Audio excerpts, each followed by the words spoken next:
Bonjour à tous et à toutes, je vous retrouve pour un nouveau podcast. Alors nous allons faire un petit détour au niveau des thématiques. Nous allons sortir un petit peu de ce que nous avions pu voir sur l'Union soviétique en guerre et nous allons nous intéresser à une autre thématique, elle aussi reliée à l'histoire, que nous avons intitulée la bataille pour l'histoire. Alors c'est effectivement une petite aparté qui consiste à repenser notamment l'histoire de l'Union soviétique et des expériences socialistes, dans le but d'une part de comprendre cette histoire, qui est une histoire extrêmement riche, mais également dans le but de pouvoir en tirer des conclusions qui serviront à l'avenir. Alors c'est un petit aparté entre guillemets, puisqu'il va nous prendre plusieurs heures pour être traité, mais néanmoins un aparté qui est nécessaire, peut-être même vital, pour pouvoir progresser sur ces questions et également remettre en perspective certains personnages, certains courants, certaines historiographies qui sont celles qui ont forgé l'image que nous avons de l'Union soviétique, mais aussi des expériences socialistes en général.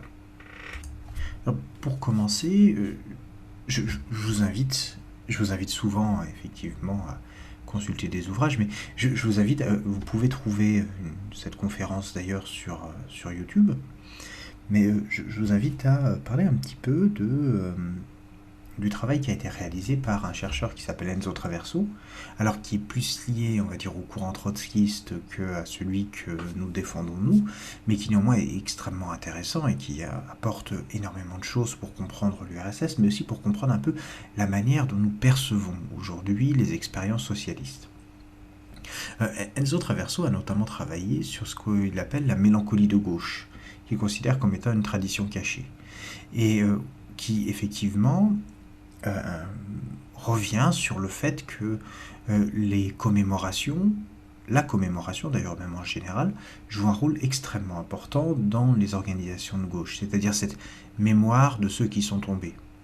Et où il souligne qu'il y a eu une transformation dans la société pour parler plutôt non plus de la mémoire des vaincus, donc c'est-à-dire de la mémoire des camarades tombés au combat, mais parler de plus en plus de la mémoire des victimes, c'est-à-dire de la mémoire de la souffrance d'une manière générale, et d'une posture qui devient une posture finalement de rejet de la violence et de rejet de la souffrance, ce qui est légitime bien évidemment, mais qui n'est plus une posture de commémoration du combat et de volonté d'employer le passé pour combattre encore à l'heure actuelle et pour construire l'avenir. Et cette mélancolie, cette dépression nerveuse finalement que subit la gauche au sens général, mais aussi la gauche extra-parlementaire d'ailleurs, depuis finalement la chute de l'URSS, donc finalement depuis, qu'on le veuille ou non, la fin de ce qui incarnait un espoir effectivement sur lequel on doit porter un regard critique, espoir qu'on peut considérer qui a été déçu, qui a été trahi, nous reviendrons là-dessus plus tard, mais néanmoins un espoir qui était celui d'une émancipation de l'humanité entière. Et il est vrai que depuis 1991, et c'est résumé notamment par Fukuyama dans son travail sur la fin de l'histoire quelque part, sauf que lui le voyait de manière positive, ou François Furet sur la Révolution française, qui lui aussi mettait en avant le fait que l'aboutissement de l'humanité serait le libéralisme, ce serait notre présent finalement.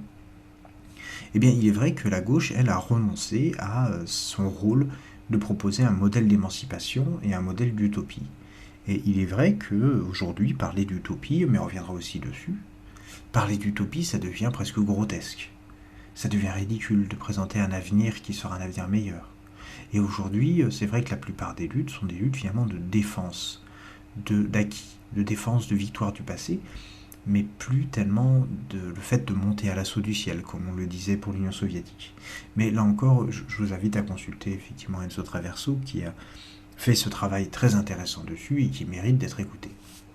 Mais nous, pour rentrer vraiment dans le vif du sujet, nous allons aborder aujourd'hui un premier point qui est de repenser l'histoire de l'URSS et des expériences socialistes, et donc de s'en servir pour construire la lutte et le parti.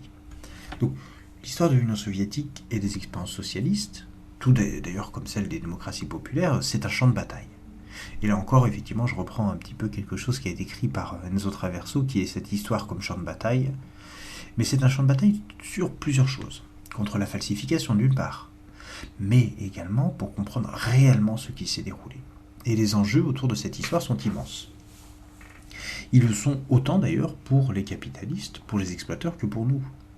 Pour eux, c'est dans le but de démontrer le caractère génétiquement criminel du communisme, comme l'a fait par exemple François Furet, et sa faillite inéluctable en tant que modèle économique et social, et pour nous, militants et militantes communistes, pour être capables de leur répondre, d'une part, mais aussi pour pouvoir en tirer des conclusions justes sur les moyens et les fins de notre mouvement. D'ailleurs, dans l'ensemble, nous connaissons assez mal notre histoire, ou le plus souvent d'une manière superficielle. Les grandes lignes, elles sont relativement connues, c'est une certitude, mais elles font souvent écho à des événements confus. Et il en ressort une part importante de folklore. Alors, John Archibald Getty, que je vous ai déjà cité à plusieurs reprises, lui parle de tradition orale. Et c'est vrai qu'il y a cette tradition orale. Mais il y a une part de folklore, de mythologie, de mélange un peu d'une histoire scolaire qui est marquée par l'anticommunisme. Et finalement, c'est ce mélange un peu de briques et de broc, ce mélange de tout ce qu'on a pu trouver comme éléments qui nous permettent de nous faire une idée, plus que de véritablement comprendre. On les retravaille en se disant que l'équipe de direction qui dirigeait l'Union soviétique essayait d'œuvrer pour le plus grand bien, et on réaligne ces éléments, y compris les éléments anticommunistes, pour essayer de créer une narration qui serait, à défaut d'être complète, au moins un minimum cohérente. Mais c'est difficile de jeter la pierre. C'est difficile, effectivement, on fait avec ce qu'on a sous la main, et encore, la génération actuelle a le grand bénéfice de disposer d'Internet et de disposer finalement de bases de ressources qui sont mutualisées, alors que ceux d'avant n'avaient parfois rien, ou parfois simplement leur propre mémoire de ces événements. Mais de plus, régénérer l'histoire de notre expérience, c'est un travail immense. La vulgariser, la rendre compréhensible en est encore un autre, qui est tout aussi immense. Cela demande une disponibilité et des moyens qui ne sont pas à la portée de tous et de toutes, soit en tant qu'individu et soit en tant qu'organisation. Et cela influe forcément sur les possibilités de réaliser des travaux d'ensemble et des travaux de qualité. D'ailleurs, nous n'allons pas essayer de prétendre être exhaustifs dans ce travail. C'est un travail qui a été principalement individuel, donc un travail qui possède des limites qui sont des limites individuelles, mais qui a vocation, on va le voir et on en reviendra dessus, à apporter sa pierre au débat. Pas forcément à clore le débat, le but étant pas de mettre fin à cette discussion, mais étant en réalité de l'ouvrir et de pouvoir abonder chacun dans ce sens. Et d'ailleurs, on n'est pas les seuls à faire ce travail, mais il nous faut reconnaître qu'il existe parfois aussi, et c'est une tendance qui est bien naturelle, à ce qu'un grand nombre d'organisations politiques ou de militants et militants aient un rapport finalement assez particulier, assez fétichisé, fantasmé parfois à l'histoire de leur courant. Et cette remarque, elle est valable tant pour l'extrême gauche que pour l'extrême droite. L'un et l'autre l'expriment cependant d'une manière différente. L'histoire de l'extrême droite, c'est avant tout une histoire inventée, qui se place d'ailleurs souvent dans des rapports contradictoires par rapport à elle-même, entre vénération de la collaboration et haine des collabos entre guillemets, entre justification du génocide juif et négation de celui-ci, entre vénération du fascisme et utilisation de ce terme comme une injure ou pour accuser les autres courants. Par exemple dire le fascisme c'est la gauche ou Hitler était national-socialiste, socialiste c'est la gauche, tout en se revendiquant eux-mêmes de Hitler. En somme, c'est une histoire à géométrie variable, qui se réinvente de manière ad hoc, en fonction de l'interlocuteur. Et ça révèle avant tout d'ailleurs une utilisation tactique de l'histoire. L'histoire est un moyen, elle n'est pas une fin, elle n'a pas pour but de comprendre, mais elle a pour but de convaincre. Et d'ailleurs, on peut citer effectivement le travail qui a été réalisé, travail très important réalisé par Georges Politzer, philosophe français, et qui a travaillé notamment sur les discours de Hitler. Et Hitler, par exemple, nous avons cité Mein Kampf, disait que dirait-on, écrit-il, d'une affiche destinée à vanter un nouveau savon, et qui dirait qu'il y a aussi le bon savon. On secourait la tête. Et il en est exactement de même en ce qui concerne la réclame politique. Pour Hitler, la réclame politique, elle a vocation à convaincre, elle n'a pas vocation à faire de démonstration. Alfred Rosenberg, qui était le théoricien du nazisme, écrit dans le mythe du XXe siècle qu'il ne faut pas hésiter à tricher sur l'histoire pour justifier le nazisme. Alors je cite Politzer, ainsi par exemple M. Rosenberg propose aux Allemands du XXe siècle comme modèle les anciens Germains. Il trace ensuite de ces derniers des portraits historiques.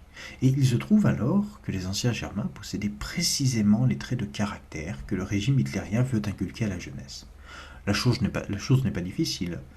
Pour que le national-socialiste puisse être modelé sur l'ancien Germain, M. Rosenberg commence par modeler l'ancien Germain sur le national-socialiste. Et d'ailleurs, Alfred Rosenberg écrivait lui-même Il y a une conception catholique et une conception protestante de l'histoire. À côté des conceptions religieuses de l'histoire, apparaissent les conceptions nationalement teintées. Nous croyons qu'il est temps d'annoncer une façon allemande de considérer l'histoire.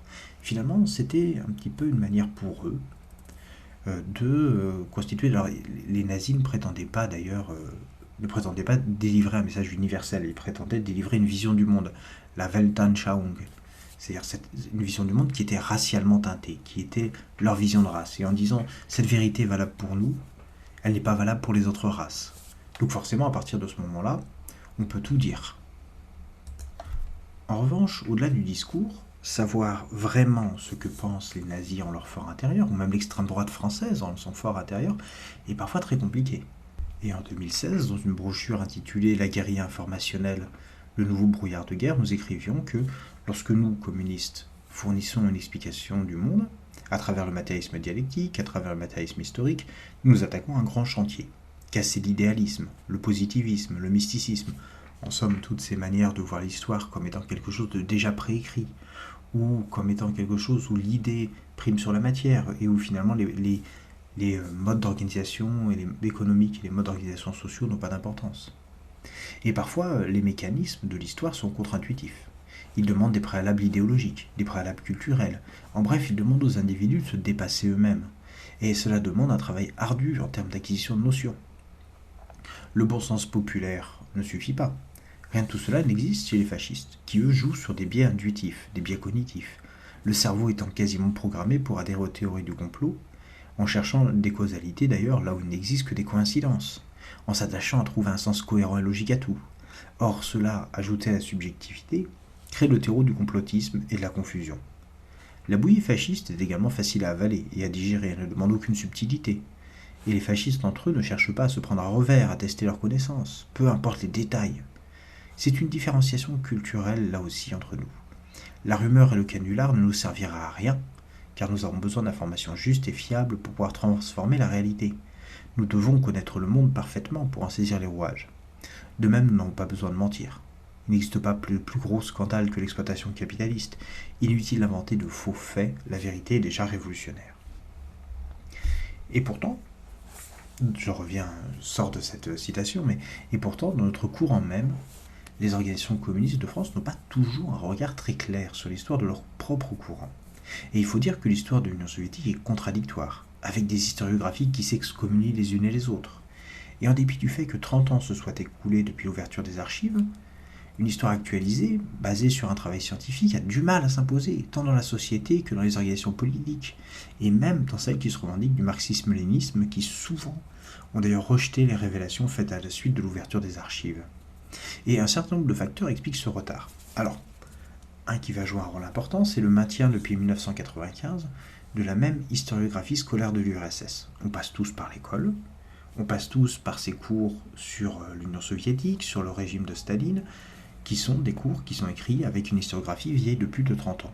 Elle se base sur la comparaison entre le nazisme et le fascisme avec le communisme, diffusant d'ailleurs une histoire civique dont le but est de conditionner les élèves à soutenir la démocratie libérale et à rejeter les extrêmes. Et il suffit d'ailleurs de regarder par exemple les fichiers du SCOL, qui sont les fiches sur lesquelles les enseignants préparent leurs cours, pour pouvoir voir que c'est le but affiché de ces programmes. Deuxièmement, il y a une très faible pénétration des travaux des chercheurs et des chercheuses au profit de ce qu'on appelle l'histotainment. L'histotainment, c'est un petit peu cette histoire divertissante. Alors vous avez des gens comme Stéphane Bern, comme Laurent Deutsch, vous avez Staline le tyran rouge, vous avez les apocalypses, mais vous avez aussi l'histoire YouTube, finalement, qui elle aussi est une histoire divertissante, une histoire qui n'est pas forcément d'ailleurs scientifique. Et à cela s'ajoute aussi le fait que pour vendre, certains éditeurs, certains, par exemple, rédacteurs de magazines, certaines maisons d'édition préfèrent mettre en avant ce que nous appellerons la pornographie de la terreur pour pouvoir faire du chiffre d'affaires. Mais dans le même temps, les ouvrages scientifiques, eux, sont très peu diffusés et ils sont souvent vendus à prix d'or. Alors, je peux vous donner un petit exemple. Vous avez par exemple, alors, on reviendra dessus, c'est pas forcément un ouvrage d'une qualité extraordinaire, mais vous avez Staline, Histoire et critique d'une légende noire. Eh bien, il faut compter débourser environ 300 € pour en acquérir un exemplaire. Moi, j'ai eu énormément de chance, j'en ai eu un gratuitement. mais c'est une chance véritablement infime. De plus, il est difficile de trouver des éditeurs. Lorsque Hobsbawm, par exemple, va écrire L'Âge des extrêmes, il faut presque, je crois, 10 ans pour que son livre soit traduit en français, parce que des personnes comme Pierre Nora, qui est un historien très influent, étaient persuadés que ce livre ferait trop de dégâts dans un pays qui, je cite, était trop stalinisé pour pouvoir directement accepter quelque chose qui adoucisse l'image de l'Union soviétique. Et il y a aussi, au-delà de ça, le rejet pur et simple d'une remise en cause du paradigme du totalitarisme. C'est-à-dire que toute diminution du caractère supposé monstrueux et pervers du régime soviétique est perçue comme un soutien implicite à celui-ci. Et cela s'est vu par exemple dans le fait que lorsque l'Union européenne a pris position sur l'Union soviétique et sur le pacte germano-soviétique, eh bien elle a fait appel à une historiographie qui date de la guerre froide et qui compare nazisme et communisme. Une historiographie qui n'a plus le droit de citer finalement, à part quelques illuminés, dans les universités. Et donc, dans une très grande majorité des cas, ce qui tient lieu de source principale pour les événements et leur analyse est un corpus documentaire particulièrement âgé ou fragile. Et les traditions orales, je réutilise cette expression, sont aussi un vecteur qui nourrit la construction pour les militants et pour les militantes d'un passé qui est souvent assez mythifié. Et cette mythologie, elle va aussi se construire sur un corpus restreint de sources. Alors avant l'ouverture des archives de l'Union soviétique, c'est-à-dire finalement ce qui a nourri en grande partie la tradition orale, elles sont de 3 ordres. Premièrement, ceux qui ont écrit sur ce qui se passait en URSS, c'était des gens qui ont été exclus de l'URSS ou qui l'ont fui. Alors, ça peut être des transfuges. Il y a par exemple le major du NKVD Orlov, ou vous avez Lyushkov, par exemple, qui ont écrit, qui étaient des membres de l'Union soviétique, des gens qui travaillaient au sein du parti ou qui étaient membres par exemple de l'armée ou des services de police, mais qui étaient d'un échelon assez bas et qui ont fourni des informations sur le fonctionnement de l'URSS. Il y a aussi des personnes comme Alexandre Solzhenitsyn ou comme Viktor Kravchenko. Trotsky, lui, rentre aussi dans cette catégorie, finalement, celle des exilés. Ils ont des origines et des courants politiques contradictoires, mais ils partagent tous un point de vue qui est finalement très personnel, d'une part, et qui est aussi étroitement hostile à l'URSS et à sa direction. Alors, dans un certain sens, on peut aussi adjoindre à cela les visiteurs. Par exemple, André Gide, Jean-Richard Bloch, Henri Barbus, mais aussi Paul Robson, qui ont visité l'URSS et qui en ont fait des portraits élogieux, mais tout comme ceux qui l'ont visité qui en ont fait des portraits beaucoup plus critiques. Il y a aussi, et c'est une source essentielle, c'est l'analyse des discours et des documents officiels de l'URSS. C'est une science, entre guillemets, qu'on a appelée la soviétologie ou la kremlinologie. Les biographies et les autobiographies des dirigeants d'ailleurs rentrent dans cette catégorie, et l'une des plus influentes étant celle de Nikita Khrouchtchev, qui a été publiée par des documents qui ont fuité à l'étranger, et qui a fait autorité pendant un moment pour définir les portraits psychologiques de Staline, mais aussi les rapports de pouvoir au sein de la direction soviétique. Et ce sont des ressources qui sont, dans l'ensemble, assez médiocres. Elles sont soit des directives officielles, par exemple pour les textes qui servent à la kremlinologie, soit des coupures de presse, soit des points de vue personnels. Et John Archibald Getty, que je vais beaucoup utiliser, en fait une explication très intéressante dans The Origins of the Great Purges, l'origine des grandes purges. Pardonnez mon accent anglais. Alors c'est une traduction personnelle, bien évidemment, mais ce sont des ouvrages qui sont disponibles aisément en PDF. Et si vous ne les trouvez pas, n'hésitez pas à me contacter, je me ferai un plaisir de vous envoyer les versions que je possède.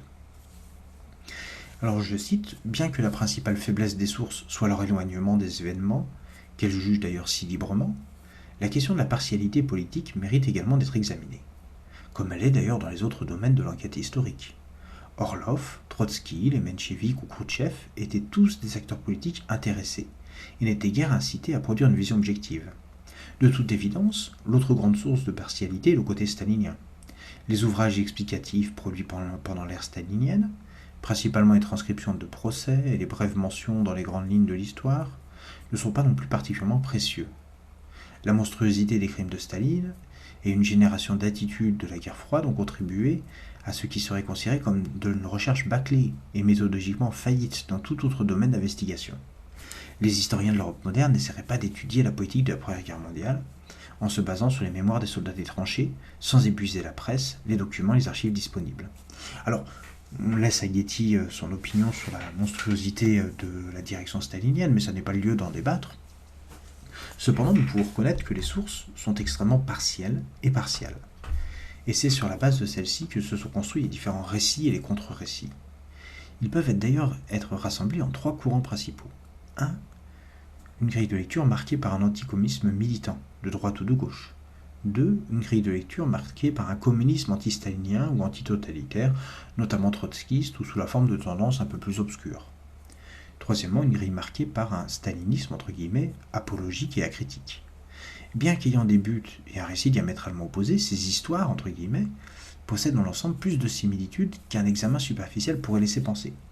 Et je vais laisser d'ailleurs encore la parole à John Archibald Getty pour donner son point de vue, encore une fois extrait de l'origine des Grandes Purges. La plupart des récits des Grandes Purges par les soviétiques occidentaux et dissidents partagent certaines hypothèses.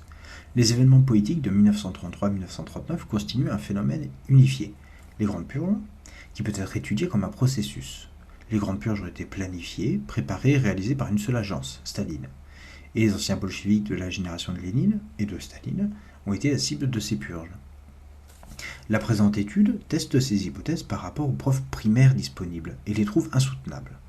Bien que l'improbable histoire stalinienne soit très différente de la vision occidentale, les deux partagent une autre hypothèse interprétative sur la structure. Les deux versions supposent que les bureaucraties du parti et de la police étaient efficaces et obéissantes. En effet, tant les écrivains occidentaux que staliniens se sont intéressés à montrer que la bureaucratie soviétique était sinistrement efficace. Totalitaire pour les écrivains occidentaux, monolithique ou solidement uni aux staliniens. Le quasi-consensus sur un appareil monolithique a fait qu'il est facile d'ignorer les preuves, et d'ailleurs l'expérience personnelle, et de croire qu'une bureaucratie non formée et non éduquée, dans un immense pays paysan, en développement, a en quelque sorte suffisamment bien fonctionné et obéi pour être qualifiée de totalitaire. Dans son enquête sur la structure du parti bolchevique dans les années 30, cette étude remet en question l'applicabilité du modèle totalitaire. D'une part, il a été utile à Staline et à d'autres membres du gouvernement de Moscou de donner l'impression d'une composition disciplinée et dévouée, solidement unie sous un centralisme démocratique. Staline, et Lénine avant lui, ont décrit le parti tel qu'ils le voulaient. D'autre part, il était dans l'intérêt de ses ennemis politiques de dépeindre la bureaucratie comme une machine informe, servile et monolithique. La vision totalitaire convenait aussi bien aux staliniens qu'aux anti-staliniens. Fin de citation. Ainsi, des histoires aux contours similaires se sont écrites. Les anticommunistes ont rédigé une histoire qui fait de l'arrivée au pouvoir de Staline le fruit d'une conspiration, ayant comme alpha et comme oméga la mise en œuvre du totalitarisme. Ce récit est fait soit pour condamner le communisme dans sa globalité, soit pour en condamner l'application par la direction stalinienne. Et dans cette dernière application, ils ont trouvé un allié de choix, d'ailleurs dans la personne de Léon Trotsky, et d'ailleurs probablement à son corps défendant. Les trotskistes eux-mêmes ont consacré des efforts immenses à construire une pensée qui permettait d'expliquer l'échec de leur leader et de ses conceptions en URSS. Il leur fallait expliquer l'incapacité de Trotsky et de ses proches à pouvoir imposer leur vue au sein du parti communiste, mais également d'ailleurs partout dans le monde. Mais Trotsky lui-même avait écrit tout et son contraire, et ils se sont d'ailleurs violemment déchirés sur ses prophéties. Le plus dur était finalement d'expliquer la solitude, l'isolement du vieux, entre guillemets, tout comme le fait que les trotskistes du RSS se sont pour la plupart ralliés au 17e congrès du PCUS et ont finalement soutenu ce qu'on appelle la ligne générale. Et finalement, dans une communauté de vues avec les propagandistes anticommunistes, il s'est élaboré une certaine histoire, grandement légendaire, de l'URSS. Cette histoire légendaire s'est cristallisée autour de grands hommes, Lénine, Staline, Trotsky, dont les destins lient inextricablement le sort de l'URSS. Celle-ci nourrit alors des pages d'histoire classique, la montée au pouvoir de Staline, par la fourberie, camouflant les idées, si tant est qu'il en dut, une collectivisation brutale et une planification mensongère, une longue montée en pression avec l'instauration d'un totalitarisme hors de contrôle, culminant lors des purges et des procès, et ayant pour but de rendre le parti docile et de liquider les compagnons de Lénine. Cette histoire, comme toutes les histoires finalement conspirationnistes, s'auto-justifie constamment. Staline fait tout, Staline peut tout. Lorsqu'il réprime, c'est pour montrer son pouvoir. Lorsqu'il ne réprime pas, c'est pour tromper. Lorsqu'il soutient l'ANEP, c'est un droitier. Lorsqu'il met en place la collectivisation, c'est pour camoufler le fait qu'il est toujours un droitier. Lorsque des personnes comme Enoukidze se retrouvent exclues, c'est pour montrer sa main de fer. Mais lorsqu'il est réintégré un an après, c'est une nouvelle fois pour cacher ses intentions. Et finalement, cette histoire, en expliquant tout, n'explique rien. Elle ne se nourrit pas ni de logique, ni de raison. Elle ne se nourrit que d'actes de foi. Certes, les sources étaient faibles, mais elles pouvaient et devaient être complétées d'ailleurs. Et ce, même en amont de la fin de la guerre froide. On peut retrouver des travaux de qualité, comme ceux de Marc Ferro ou de Moshe Lewin, et qui sont toujours d'ailleurs utilisables. De même, les soviétiques, présents dans les zones occupées par les Allemands, soit en leur qualité de prisonniers de guerre, soit en celle de ce qu'on appelle les IWI, c'est entre guillemets auxiliaires volontaires, ont été interrogés par les Américains dans le cadre notamment de ce qui s'appelle le Harvard Project. Et finalement, on a aussi des sources impartiales qui existaient. Ce sont celles des archives de Smolensk. Les archives de Smolensk sont quelque chose qui joue un rôle très très important dans la compréhension de l'Union soviétique avant l'ouverture des archives. C'était des archives qui étaient celles de la ville de Smolensk, qui est une des villes importantes du RSS, qui est dans un rayon relativement rural. Ce sont des archives qui ont été capturées par les nazis au moment de l'invasion, elles n'ont pas été détruites, et qui ont été par la suite récupérées en Allemagne par les Américains, qui en ont fait un usage très important pour nourrir leur compréhension en interne de l'Union soviétique, mais également de la publication de certains ouvrages. Et ce qui fait que, par exemple, dès 1958, le travail de Merle Fensod, qui s'appelle Smolensk à l'époque de Staline, ou en version originale Smolensk under Soviet Rule, ont montré déjà la faillite de l'analyse totalitaire. Mais ce travail de 1958 a été enterré par la suite pour être finalement redécouvert vers la fin de la guerre froide par ce qu'on a appelé l'école révisionniste. Alors c'est vrai que le terme révisionniste en France évoque plutôt le révisionnisme de la Shoah, mais cette école révisionniste américaine, qui est une école tout à fait honorable, avec des personnalités influentes et des personnalités qui sont reconnues pour leur qualité, comme Sheila Fitzpatrick, comme John Archibald Getty, mais également qui avait des liens très importants en France, comme avec Marc Ferro, dont nous avons connu la mort il y a peu de temps, qui est une mort regrettable, parce que c'est quelqu'un qui a apporté énormément de choses à l'analyse de l'URSS, mais même Nicolas Wirth, d'une certaine manière, sont reliés et font partie finalement de ce courant de pensée, ou Alain Blum aussi, qui est un démographe spécialiste de l'URSS. Voilà, cette historiographie, elle a été enterrée jusqu'à un moment où finalement, la victoire de la guerre froide étant assurée, il était possible de réouvrir un petit peu le dialogue et le débat sur qu'est-ce qu'était l'URSS. Et elles ont été donc remisées de côté, car elles ne servaient pas à cet usage tactique de l'histoire. Attaquer le bilan de la direction stalinienne ou l'URSS dans son entier. Finalement, les documents à charge étaient amplement suffisants, et il n'y avait pas besoin de plus à l'époque.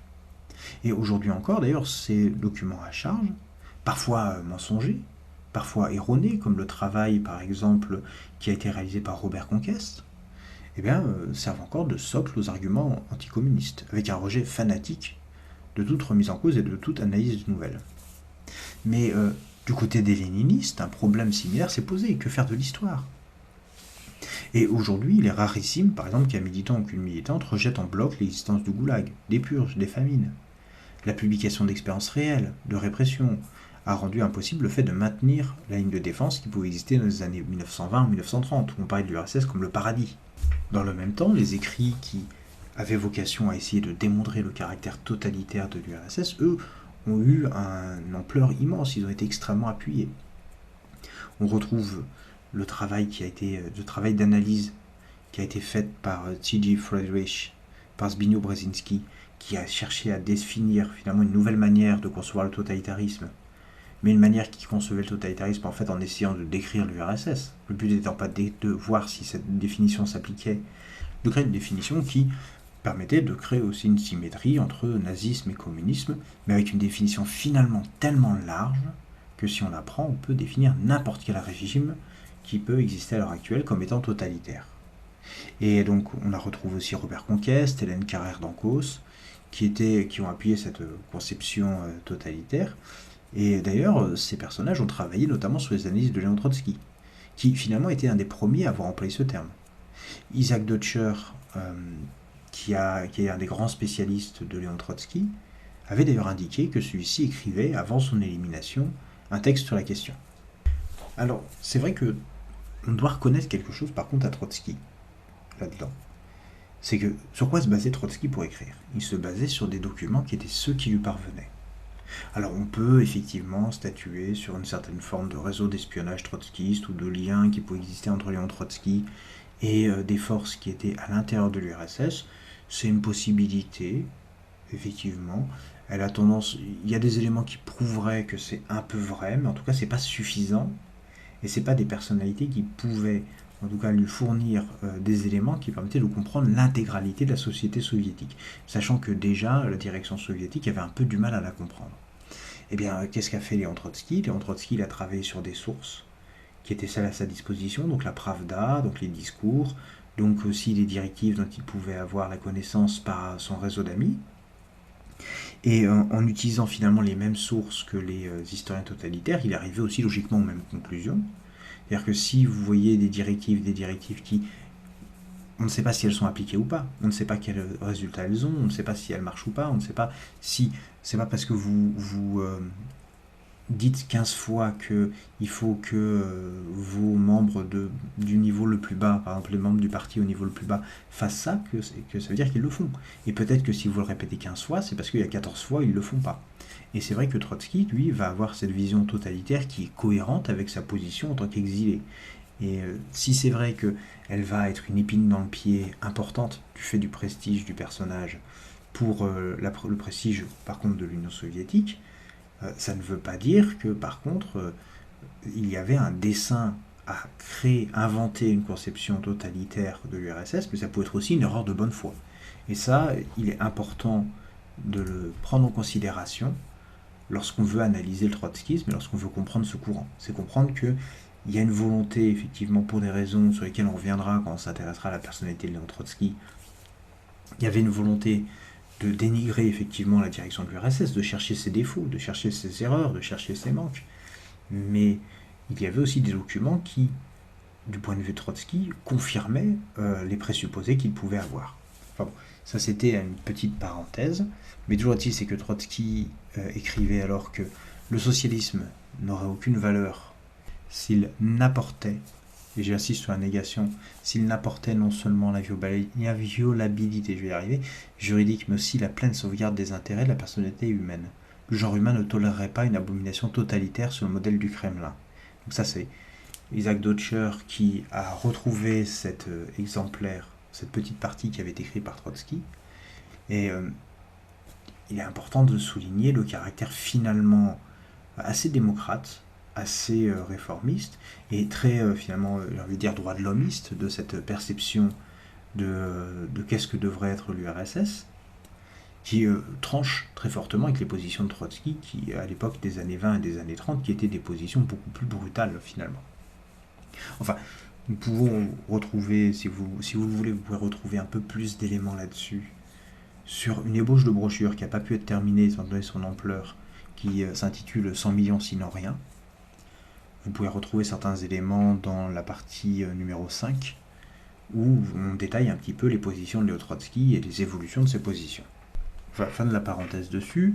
Donc voilà, la domination presque sans partage du paradigme totalitaire, ainsi que finalement la grande difficulté de trouver d'autres sources que celles précitées, a obligé d'ailleurs à un revirement même chez les militants et les militantes communistes. Il n'était plus possible pour eux d'ignorer les témoignages ou les coups de boutoir de la part de la bourgeoisie, et finalement une nouvelle ligne de défense est née, celle de retourner l'histoire des trotskistes et des anticommunistes. Donc finalement tous les éléments mis en avant par les autres historiographies sont inversés. Staline, qui est présenté comme un méchant personnage omniscient, omnipotent, va être retourné comme étant une figure du pouvoir, compétente, œuvrant inlassablement à la création du socialisme, manœuvrant avec génie pour changer la société. Et il faut préciser que la responsabilité des militantes et des militants communistes n'est pas totale. En faisant de Staline le maître défié de l'URSS, les anticommunistes ont validé intégralement le culte de la personnalité. Et il en est de même pour les révisionnistes khrouchtcheviens, ou même pour les trotskistes. Et pour citer Merleau-Ponty, on se limite en substance à dénoncer, comme étant la cause de tous les maux, les défauts personnels de Staline. On reste dans le domaine du culte de la personnalité. Auparavant, tout le bien était dû aux qualités positives surhumaines d'un homme. Actuellement, tous les maux sont dus aux défauts exceptionnels et même ahurissants de ce même homme. Et cette contre-histoire totalitaire se nourrit à la fois des bases similaires à celles des anticommunistes, notamment au niveau des processus de prise de décision et au niveau des rapports de pouvoir, mais en adjoignant à cela le fait de tordre le bâton dans l'autre sens. En somme, tout ce qui est dit, tout ce qui sert comme procédé d'accusation est soit une déformation anticommuniste, soit un mensonge. Et sur ces fondations, une histoire apologique de l'URSS devient une justification du récit totalitaire. L'arrivée au pouvoir de l'équipe de direction stalinienne est toujours présentée comme une période de dépérissement démocratique, mais justifiée, au nom de la nécessité, alors que la réalité est nettement plus complexe. Et les processus qui sont arrivés à maturité sous Staline avaient déjà commencé sous Lénine. Ils ont par ailleurs été vivement combattus par la direction nouvelle qui a tenté à plusieurs reprises de ressusciter cette démocratie populaire. Donc l'histoire de la répression, elle est commune aux deux côtés de la barricade. On y retrouve une histoire téléologique et policière, donc une histoire qui finalement part du principe qu'il y avait un calcul, qu'il y avait une opération de longue durée, et que tous les coups étaient semblables à ceux réalisés sur un échiquier. La lutte contre les oppositions, les tourments de la révolution culturelle stalinienne, les purges, les procès, s'enchaînent et culminent avec la Yezhovtchina, qui est un prélude à la guerre. Elles sont jugées comme étant un mal nécessaire, avec des erreurs. Mais elles ne remettent pas en cause un postulat, c'est-à-dire la puissance totale de la direction sur un parti obéissant et efficace. Surtout, elles escamotent un pan important de la question, celle des insuffisances, des dysfonctionnements, des incompréhensions, des actions et des rétroactions. Et il est possible d'invoquer la faiblesse des sources pour justifier cette analyse. Ce désert est un fait. Mais d'une part, les staliniens apologiques ont opté pour les mêmes méthodes d'analyse que les autres, c'est-à-dire une kremlinologie, mais inversée, rouge. Et d'autre part, il y a eu le souhait, le désir, l'obsession, d'écarter méthodiquement tous les travaux réalisés sur l'URSS, au nom d'une espèce de sophisme génétique, le fait qu'il s'agisse d'écrits non communistes. Au lieu de combattre les conceptions totalitaires, ces militants et ces militantes, malgré une bonne foi constante, ont embrassé finalement cette théorie, et ils en ont fait un étendard. Et la même chose s'est produite avec ceux qui acceptent la déstalinisation. Dans les deux cas, c'était uniquement les décisions du parti qui donnaient le ton, et il aurait suffi de lire les discours pour pouvoir pénétrer profondément la pensée des grands idéologues communistes. Et jusqu'à l'ouverture des archives, et dans le déferlement anticommuniste de la fin de la guerre froide, il pouvait être légitime de procéder ainsi. Mais légitime ne veut pas dire juste. Il fallait contre-attaquer, et défendre ce qui pouvait être défendu. Il fallait éviter qu'elle soit dans sa chute, précipitée dans les enfers, et qu'elle soit intégralement disqualifiée. Et pour réaliser cette tâche difficile, finalement certains ont rejeté les accusations de la part de la bourgeoisie comme un bloc. Et ce rejet, compréhensible, s'est mêlé à la difficile tâche d'être critique et analytique. Sous la pression, ces autres aspects ont été remisés. Et cette absence de critique a fait que beaucoup se sont sentis trompés par la manière dont l'URSS et les expériences socialistes ont été présentées, en externe, tout comme d'ailleurs en interne. En faisant une défense sous la forme de l'apologie, elle a entraîné la déception. Et au cours de l'existence de l'URSS, cette défense aveugle a contribué finalement à détacher les travailleurs du PCF, et ce en 1956, au moment de la déstalinisation, comme en 1991, au moment de la chute de l'URSS, et au lieu de les souder, au lieu de fournir une grille de lecture, au lieu d'expliquer en réalité ce qui se passait. Mais aujourd'hui, cette pression d'une défense pied à pied n'existe plus. Aujourd'hui, nous pouvons prendre le temps de regarder, de respirer et d'analyser les choses telles qu'elles sont réellement, telles qu'on peut les comprendre aujourd'hui. Par contre, il existe aujourd'hui une pression importante. C'est celle de reconstruire une histoire juste, critique, utile. Il n'y a pas de sens à nier l'existence du goulag. Il n'y a pas de sens à nier l'existence des purges. Celle de la terreur, celle de la collectivisation forcée, celle du traité de non-agression germano-soviétique. En revanche, il existe un impératif, c'est de les comprendre et de les expliquer. D'une part, pour comprendre les mensonges, d'autre part, pour que nous puissions comprendre à quels obstacles nous aurons nous aussi à faire quand nous voudrons, quand et si nous pouvons, bien évidemment, mais quand nous voudrons gérer un État. Et voilà pour cette première partie. Pour la prochaine, je vous retrouverai pour aborder comprendre l'histoire pour convaincre. J'espère que ça vous a intéressé. N'hésitez pas à me demander les sources. Elles sont principalement, j'ai beaucoup travaillé sur les travaux de John Archibald Getty, mais qui ne sont disponibles presque qu'exclusivement en anglais, mais par contre ils sont disponibles en PDF assez aisément. Vous pouvez retrouver aussi sur l'analyse un petit peu de l'évolution du discours trotskiste le travail qui a été réalisé par Kostas Mavrakis, qui est un ouvrage très intéressant que je vous conseille de lire. Et vous avez également le travail qui a été réalisé par Isaac Deutscher, ainsi que celui de Marc Ferro et celui de déjà cité mais d'Enzo Traverso, sur aussi l'évolution des perceptions du communisme. Je vous conseille aussi, et vivement, de lire le travail de Moshe Lewin, qui est sur la construction du système soviétique dans les années 30, et qui s'intéresse, et c'est vraiment un point essentiel pour comprendre aussi la mentalité du peuple soviétique, qui s'intéresse notamment à la mentalité paysanne et en fait à la pratique religieuse paysanne.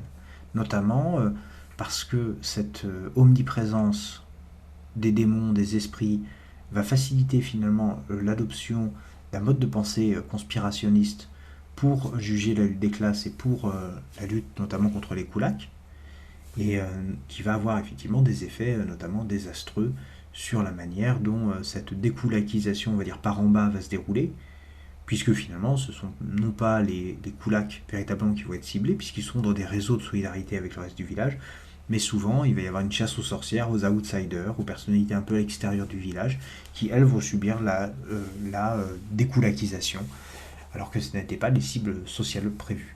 Voilà, je vous conseille ces lectures et je vous retrouve demain pour cette nouvelle partie.